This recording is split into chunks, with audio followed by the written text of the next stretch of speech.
Hey guys and girls, what is going on? It is Zazzri today, bringing you Season 2, Episode number 3 of my Juventus career mode. So to start things off, I just want to say to you guys that at the end of this video, we will have two epic, massive transfers. So if you want to see those that is where they'll be, just because of, I wanted to fit it in with the timeline.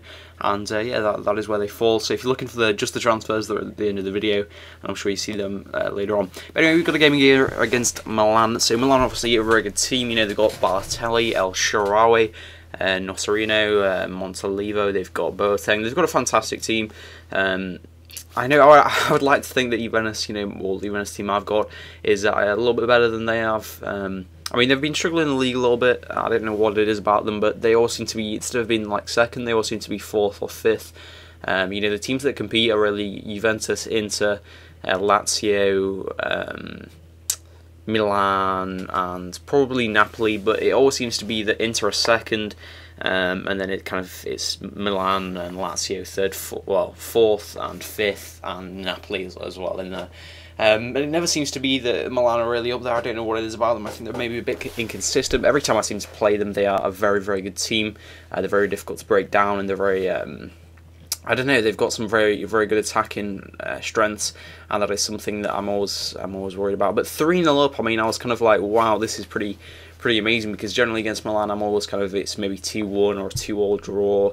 I never seem to dominate them ever. And Mexes does get a goal back for them in the 80-something minute, but it didn't really matter. We were dominating the game throughout. So I mean, I was very happy with that. It was away from home, and we really just did dominate. And it was a very solid performance, and it was showing how consistent we are in the league. Beat Inter 2-0, sorry, and now I've beaten Milan 3-1, which kind of, I was kind of like, wow, this is getting good. Whereas my Champions League form has been terrible, and it's getting to concern me because, by the way, if you're wondering, I've seen quite a few matches, and that's because I didn't want to make this season too long, because I just didn't, and. And it's meant that, in the Champions League we actually are really struggling. We definitely needed a winner against Liverpool if we wanted to go through, because I think we're sitting in fourth in the Champions League group stages, and we had I think we had 2 games left, maybe 1 game left, I'm not sure. But we need the results to go our way in the other match, and we need to win this game, and that was the end of it. That is what I needed. And Liverpool at home are such a difficult team. I don't know what it was. Asaidi always causing me problems, and he got Henderson the assist there, and Henderson makes it 1-1. But it was the 55th minute, and I was kind of thinking, I can get another goal here. We've got some great attacking strengths. It was more I was just concerned about that they were going to score 3 to start off with or something, and then I just wouldn't be able to get back into it. But unfortunately, I couldn't score another goal, and it was a 1-1 draw, which is not the result we needed at all. And it basically confirmed that we were not going to go through in the Champions League. Which is really disappointing. To say our group is pretty weak, to be honest. We've got Liverpool, who are not, they're not the top 2 teams in England. We've got Spartak, who aren't really the top team in the Russian league, and we've got Genk, who might be, but they're not a very good team. We've got Genk here as well, and I think we need to win these last 2 matches to go through, really. And the game previously, because we drew, but I thought, why not go out on a high? Why put out a rubbish team and not even try? I might as well go out as a high, to give something to the fans. And Neymar scores in the 30th minute, making it 1-0, but that was not the end at all. We've got a lot of goals coming. And the thing is about this team, I don't know what it is, in terms of, I can't seem to win every trophies, like even when I've got such a good team. I'm in Season 3 now with my recording of it, and when I had my Chelsea and Man City career mode, I'd won pretty much everything by Season 3, even though I hadn't won it all in the same season, which was with the goal. I'd won the FA Cup, I'd won the League Cup, I'd won the Premier League, I'd won the Champions League. And whereas with this one, I've won the league, and I just won the league last season. I went out in both the cups the Italian cups last season as well. And obviously I didn't win the Champions League either, and it's looking the same way again.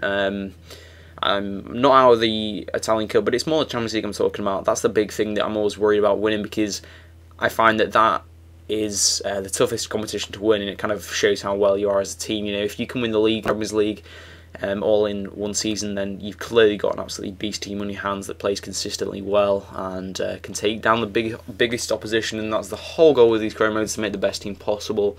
It just kind of, it depends what starting point you want. You know, do you want to start with a beast team like Real Madrid? Do you want to start with a really rubbish team like a League 2 team?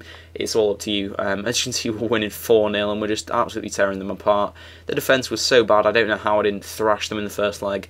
But Neymar makes it number 5. We were just completely all over them. They couldn't do anything to stop us, and I was just having fun, really. Even though I knew I was going out, you know, it was still really fun to just play and just be destroying a team, have better pace than them all over the field. And unfortunately, they actually do get a goal back, which I was really disappointed about, because they literally had no attacking threat whatsoever. But I just couldn't seem to stop this guy. I didn't want to slide in or anything. I was just trying to slide in front of him when he was about to take a shot, but he just kept dribbling. And as you can see here, I was so annoyed I just passed it and then smashed it at the keeper because I was so angry. But a 5-1 win, Neymar with the hat-trick, which is very nice to see. Vidal and Lamela was picking up 2 goal each, which is very, very good. 5-1 win at home, and that sent us out of the Champions League in style, I suppose. We've had quite a few big games, haven't we? Got against Liverpool and all. Now we've got against Napoli, who've some big players: Cavani, Hamsik, Maggio, Sirigu, who are all very, very good players. And Napoli, obviously a big team, and they're going to be a big threat to us. Mickley actually on the bench though, which is kind of a bit of a surprise. Cavani is such a beast. I hate playing against him. I remember in my other career modes I've played against him in the Champions League, and he's so, so good. As you can see there, he just showed us how good he really is. And he's just fantastic, isn't he? I mean, without Cavani, Napoli would be nowhere near as big as attacking threat as they are. They've got Hamsik and the others that I mentioned that are very good players, but they're not, the same without Cavani. And a decent ball to Inzaghi there. Inzaghi, I probably pronounced that wrongly, but unfortunately we do give away a penalty here. I think that was Ogbonna just trying to get in front of him, and he just couldn't, and ended up fouling him. And this is before half time, and Cavani is going to put it in the back of the net. I was going to go that way. That's the way I generally go, but I thought he'd probably go down the middle, so that's why I stayed there. And yeah, he makes it 2-0, and that's how the game ended. 2 Cavani goals to make it 2-0. That's the first big loss we've had really in the league for a little while anyway, and it was pretty disappointing. I mean, Napoli are a fantastic team, but we've got a better team, and we should be winning those sort of games. Should at least get a draw, but unfortunately Cavani was too much to handle, and we just couldn't get past the defence. I don't know what it was. It's just one of those games where you can't really do anything. Anyway, on to the transfers. So, Pirlo was saying that he wanted to leave, and I thought, why not get the money for him whilst I can? Well, I know it's not getting the money for him, but it's getting play for him, and he's worth about 3 million. So, let's get Walcott. I've paid probably 800,000 more than he's worth. 70,000 a week is what he's going to be getting. 7.8 million is what I offered. And Pirlo, that was after a lot of negotiating. I didn't want to show you that because what's the point showing you negotiating for a player? It's just a waste, isn't it? The thing about Walcott is he can play striker and he can play right wing. He's very, very pacey, which is something I really, really needed. Lamela, he gets a lot of pace by season 3, but in season 1 and 2 he doesn't have that much pace about him. And I just wanted, play. Say if there was a really slow defence, I could just put Walcott on and bang, he's down the wing, or he's playing that striker role. So that was my thought behind it, and it was kind of like one of the first few games that I used him after this. It was kind of like, oh, what have I done? But you'll see, I actually get accustomed to him, and he does really, really well for me later on in the later on in the series. Sorry, it's a bit all over the place. But that was that was the first transfer of the episode.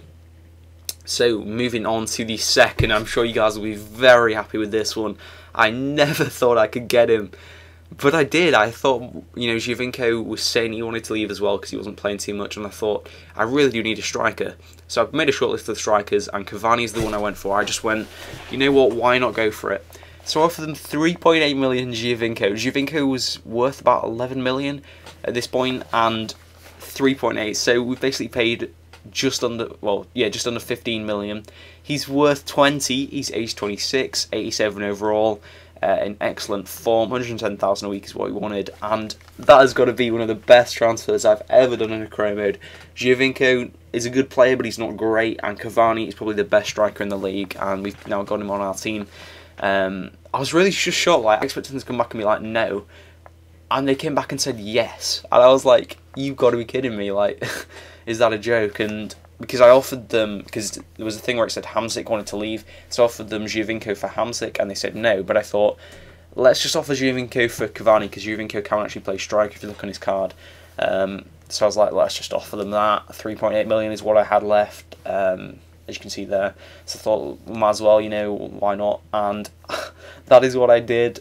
They accepted. I'm just so in shock. He's going to play so well for us, you know, with the 4-3-3 formation, you know, with crosses. He's very strong, powerful in the air, and some great finishing on him. He's exactly what we need in a striker, and I'm really looking forward to using him. And please, guys, leave a like or a comment for that. I mean, it's such a good transfer, and I hope you guys will look forward to seeing him in the future.